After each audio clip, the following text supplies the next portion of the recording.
Assalamualaikum warahmatullahi wabarakatuh para Dastamir. Selamat datang kembali di Paduangger Story. Reason Faith, Not Blind Belief. Hari ini kita nggak bahas siapa yang paling soleh, bukan juga siapa yang paling mulia. Tapi kita tanya, dari mana asal muasal gelar Habib itu muncul di tanah Jawa? Karena aneh juga ya, Wali Songo dulu ngajarin tauhid, ngajarin adab dan ilmu. Tapi kok nggak pernah pakai gelar Habib buat diri mereka sendiri? Lah sekarang, semua yang punya jubah dan silsilah dari Arab, langsung dikasih panggung, gelar, dan kadang kekebalan sosial. Salah dikit, dibilang durhaka. Nanya silsilah, dibilang najis. Jadi kita bakal bongkar, apa betul gelar Habib ini dari masa Nabi? Atau justru, dibikin dan dibesarkan oleh sistem sosial yang ingin menundukkan rakyat lewat simbol kesucian palsu? Zaman Wali Songo, gelar orang alim itu simple, Dastamer. Ada yang dipanggil kiai, ada sunan, ada juga syekh buat yang benar-benar guru torekot. Tapi satu gelar yang justru gak pernah muncul di kitab-kitab Jawa kuno, naskah pesantren awal, atau kronik kerajaan, yaitu Habib. Nggak ada, kosong, nihil. Coba buka naskah Babat Tanah Jawi, Serat Kanda, atau Hikayat Raja Pasai. Ada Sunan Kalijaga, ada Syekh Siti Jenar, ada Ki Ageng Selo, tapi nggak ada yang pakai gelar Habib, padahal mereka itu ulama besar, zuriyah, dan orang-orang yang ilmu serta karismanya mendalam. Lah terus, gelar Habib ini nongolnya kapan? Baru muncul rame-rame di abad 19 sampai awal 20, pas jaringan Hadramaut makin banyak hijrah ke Nusantara. Mereka bawa budaya, silsilah, dan sistem sosial khas Arab, terus mulai mempopulerkan istilah Habib sebagai panggilan eksklusif untuk zuriyah Nabi. Tapi anehnya, gelar itu justru nggak dikenal luas di Arab sana. Di Hadramaut sendiri, lebih sering pakai istilah Sayyid, Syarif, atau langsung nama kabilah. Gelar Habib malah lebih populer di Indonesia. Makanya muncul pertanyaan, apakah gelar Habib ini warisan Nabi? Atau ciptaan budaya lokal yang terpengaruh Arabisme kolonial? Dan tahu nggak, Das, yang pertama-tama mengangkat mereka jadi elit spiritual itu bukan Wali Songo, tapi Belanda. Iya, Belanda. Karena Belanda sadar, keturunan Arab ini bisa jadi alat kontrol, punya simbol agama, disanjung rakyat, tapi loyalnya bisa diarahkan. Maka dibuatlah stratifikasi. Rakyat biasa, bumi putra, Arab, timur asing kelas elit, dan ulama lokal banyak yang malah disingkirkan.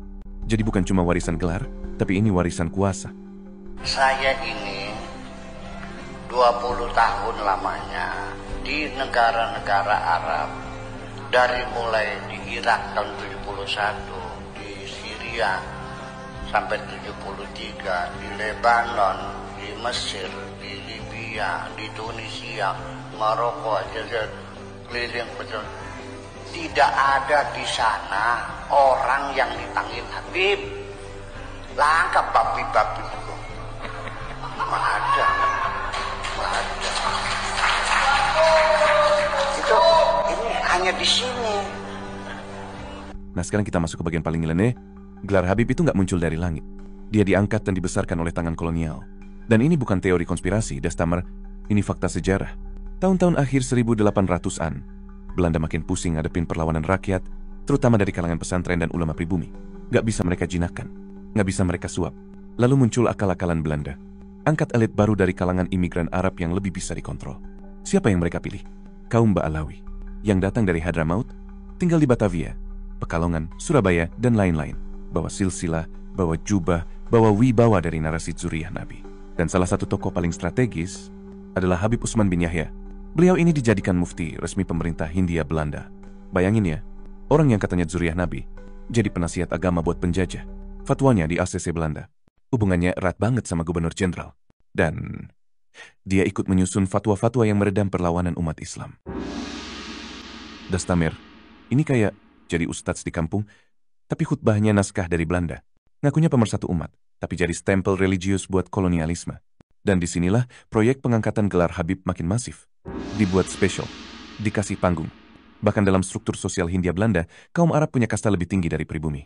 Ironisnya, para kiai dan santri yang benar-benar ngelawan, kayak Haji Misbah, Raden Haji Umar Said Jokro Aminoto, Kiai Haji Ahmad Dahlan, dan lainnya, malah distempel radikal, ekstrim, bahkan dibuang keluar Jawa. Sementara para Habib pilihan malah dikawal serdadu. Nah, dari situ mulai dibangun narasi. Habib itu suci, tidak boleh digugat. Padahal, sejarahnya jelas. Yang mengangkat mereka bukan langit, tapi Belanda. Setelah Belanda berhasil naikkan derajat kaum Ba'alawi, apa yang terjadi selanjutnya? Muncullah fenomena baru dalam sosial keagamaan Jawa dan Nusantara. Gelar Habib jadi semacam jimat sosial. Dipakai bukan cuma sebagai panggilan hormat, tapi sebagai alat kuasa. Mau tahu seberapa kuat kuasa simbolik itu? Gini contohnya.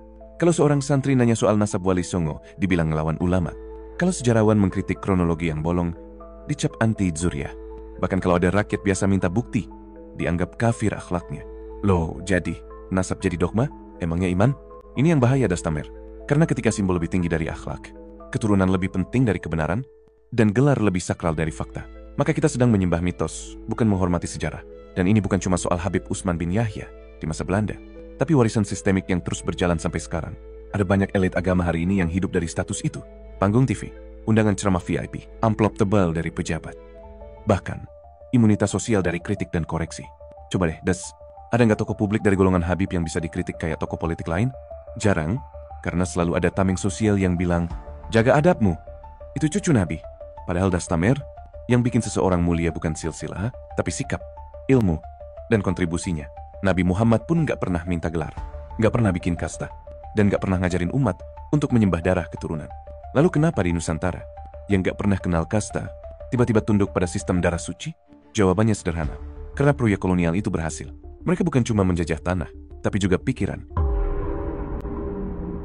Zaman dulu dongeng itu dipakai buat menidurkan anak-anak. Sekarang, dipakai buat menidurkan akal orang dewasa. Dan salah satu dongeng paling halu yang masih terus disebar adalah, Habib, walaupun bodoh, lebih mulia dari 70 kiai alim. Astagfirullah. Kalau Nabi Muhammad masih hidup dan dengar ucapan ini, beliau pasti nangis atau ngamuk. Ini bukan cuma pelecehan terhadap ilmu, tapi juga bentuk pengkhianatan terhadap nilai Islam itu sendiri. Bayangin, Min, agama yang dibangun atas dasar tauhid, ilmu dan akhlak dirusak oleh doktrin kasta darah.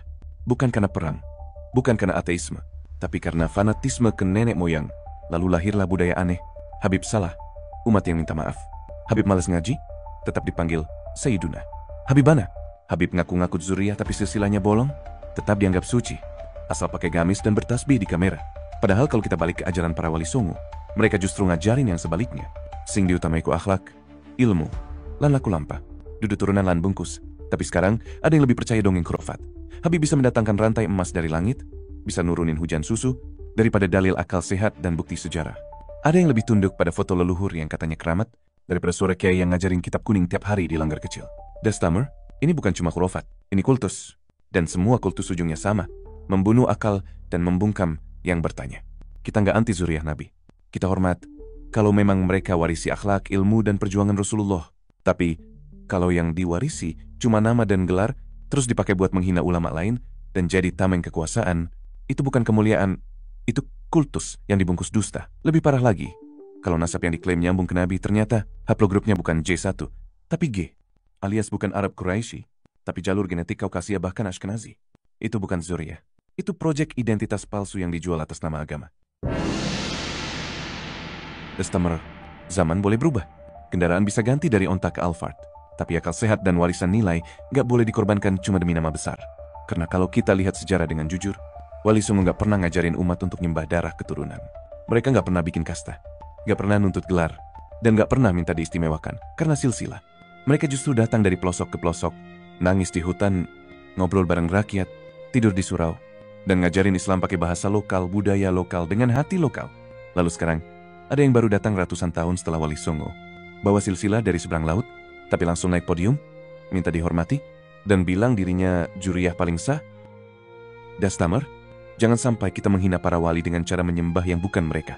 Kita ini bangsa yang besar, bukan karena darah Arab yang menetes, tapi karena darah juang yang tumpah dari kiai, santri, dan rakyat jelata, yang gak punya silsilah panjang, tapi punya hati yang nyambung ke langit.